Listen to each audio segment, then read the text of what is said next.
Welcome to our channel. Ternyata negara kita ini pernah menjadi guru dari sejumlah negara-negara di dunia. Kalian tahu tidak negara-negara apa sajakah murid-murid bangsa kita ini? Nah, untuk tahu simaklah ulasan kami berikut ini. Beberapa di antara mereka belajar nuklir sama kita. Simaklah sampai habis. Tapi sebelum lanjut, kami ingatkan kembali untuk subscribe channel ini dan aktifkan lonceng notifikasi kamu untuk mendapatkan video edukatif dari Data Fakta.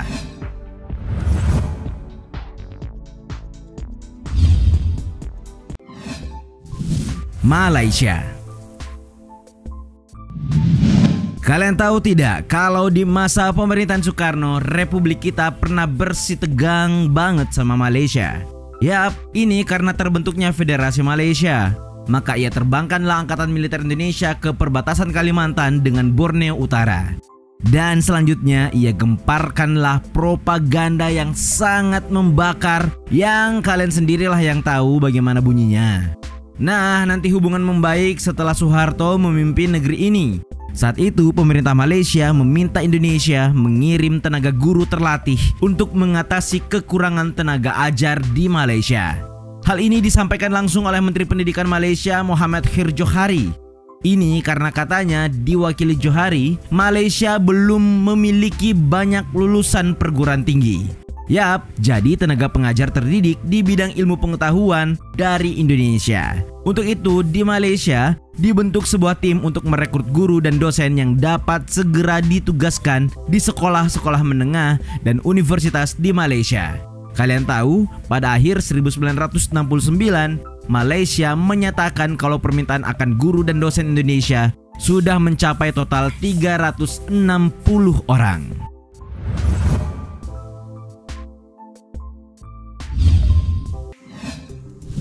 Kamboja. Kalian tahu Kamboja kan? Yap, ini dia tetangga kita, sebuah negara berbentuk monarki konstitusional di Asia Tenggara. Kalian harus tahu kalau negara ini merupakan penerus Kekaisaran Khmer yang pernah menguasai seluruh semenanjung Indochina antara abad ke-11 dan 14. Nah, ternyata Indonesia ini punya hubungan sejarah yang istimewa dengan Kamboja. Yap, selain sudah mengakui kemerdekaan Kamboja sejak era 50-an, di tahun 1991, Indonesia mengirimkan pasukan perdamaiannya ke Kamboja. Ya, di bawah PBB, pasukan Indonesia untuk Kamboja ini dinamai United Nations Transnational Authority in Cambodia. Indonesia jugalah yang mendukung keanggotaan Kamboja di ASEAN tahun 1999. Tidak hanya itu, ternyata Kopassus dialah yang melatih bahkan membantu pembentukan batalion para komando Kamboja pada tahun 1972. Tidak cuma itu, Kamboja belajar taktik perang dari buku-buku karangan perwira militer Indonesia. Karena itu jangan heran kalau para calon perwira militer Kamboja bisa berbahasa Indonesia, bahkan mereka wajib berbahasa Indonesia.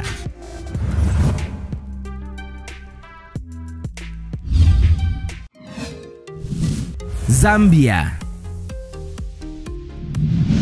Sudah tahu dong kalian kalau di dunia ini ada negara yang namanya Zambia? Yang belum tahu, kita informasikan ya kalau negara ini adalah sebuah negara yang terkurung daratan di Afrika bagian selatan. Negara ini dengan Indonesia sudah menjalin kerjasama intensif sejak 10 tahun lalu. Bahkan ternyata Indonesia sudah sering kali mengirim tenaga ahli pertambangannya untuk melatih SDM di Zambia. Kalian tahu kan kalau negara kita memang jagonya soal tambang menambang? Apalagi kalau hasil tambangnya bikin kaya negara orang atau elite. Hehe. Kabarnya saat ini sudah ada 500 warga negara Indonesia yang bekerja di Zambia di bidang tambang. Nah, beberapa waktu lalu, waktu masa Pak Jusuf Kalla masih Wapres, di sela-sela konferensi Asia Afrika, Wakil Presiden Zambia Inogewina bertemu dengan Pak JK untuk memperkuat hubungan baik kedua negara. Saat itu Zambia meminta agar pelatihan SDM Zambia ditingkatkan. Tidak hanya insinyur bidang pertambangan seperti yang selama ini berjalan. Kata JK, Zambia ingin belajar pariwisata dan perikanan ke negeri ini.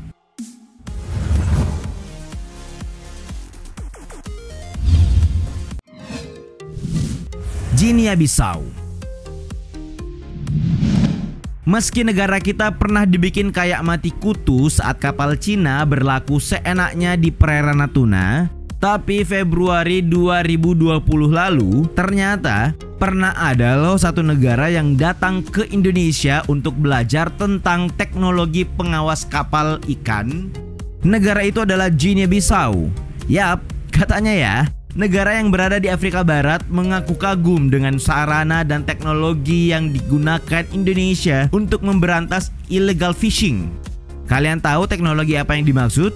Yang dimaksud adalah Pusat Pengendalian atau Pusdal Ditjen PSDKP yang merupakan bagian paling penting dalam Integrated Surveillance System yang dibangun oleh Kementerian Kelautan dan Perikanan atau KKP Republik Indonesia. Cara kan disampaikan kepada kapal pengawas perikanan di lapangan. Pusdal yang dioperasikan selama 24 jam ini diketahui bisa mengoperasikan berbagai data kunci yang dikumpulkan serta dianalisis dengan baik. Data kunci ini berasal dari Vessel Monitoring System atau VMS, Automatic Identification System atau ACE, radar, dan informasi yang disampaikan oleh masyarakat.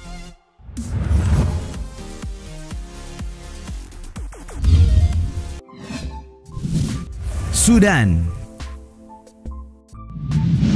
Bagi kalian yang belum tahu, Sudan ini berbatasan dengan Mesir di utara, Laut Merah di timur laut, Eritrea di timur, Ethiopia di tenggara, Afrika Tengah di barat daya, Chad di barat, dan Libya di barat laut.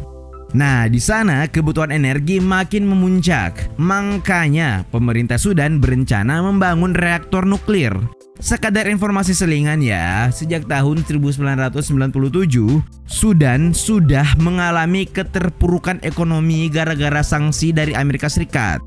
Soal kebutuhan energi, Sudan menyandarkan kebutuhan listriknya melalui pembangkit tenaga air. Keren sih ya. Tapi belakangan ini Sudan ingin berpaling ke tenaga nuklir.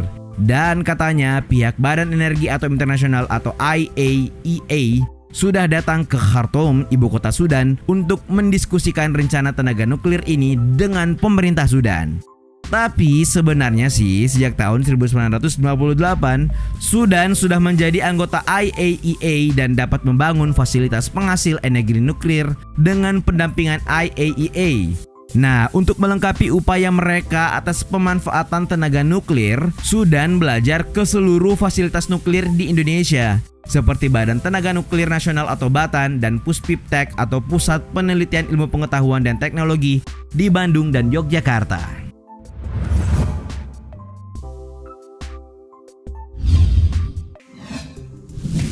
Angola. Negara yang bernama Republik Angola ini terletak di Afrika bagian barat daya.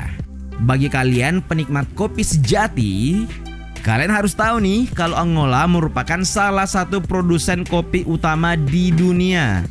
Kalian juga harus tahu kalau Republik Angola ini termasuk dalam negara terkaya di Afrika.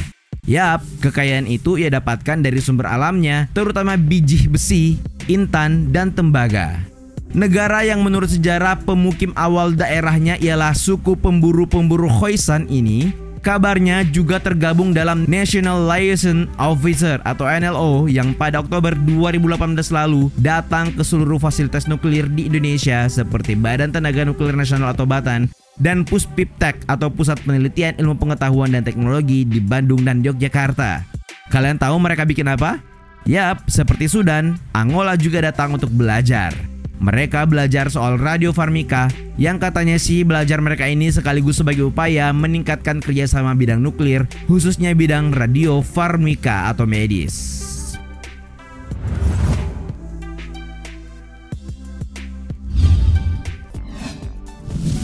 Senegal. Kalian harus tahu ya kalau ternyata Badan Tenaga Nuklir Nasional atau Batan saat ini menjadi satu-satunya institusi di dunia yang ditunjuk sebagai pusat kolaborasi atau Collaborating Center pengembangan teknologi nuklir. Ini ditetapkan oleh Badan Tenaga Atom Internasional atau International Atomic Energy Agency atau IAEA. Kalian baru tahu kan?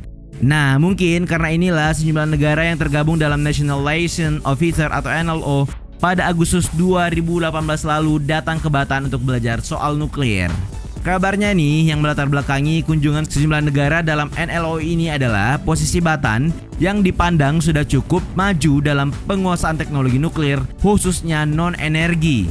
Ini juga merupakan tindak lanjut penandatanganan practical arrangement antara Menristek-Dikti dengan Dirjen Badan Tenaga Atom Internasional atau International Atomic Energy Agency atau IAEA pada 5 Februari kemarin. Nah, Indonesia melalui Batan ditunjuk sebagai fasilitator untuk sejumlah negara berkembang. Dan salah satu negara itu adalah Senegal. Kalian mungkin sudah familiar dengan negara ini kan? Nah, Senegal menjadi salah satu anggota NLO yang berkunjung ke Batan dan Puspiptek di Bandung dan Yogyakarta untuk belajar nuklir. Itulah tadi sejumlah negara yang pernah belajar dari negeri kita. Sebagian besar negara Afrika sih, tapi ya kita harus tetap berbangga dong.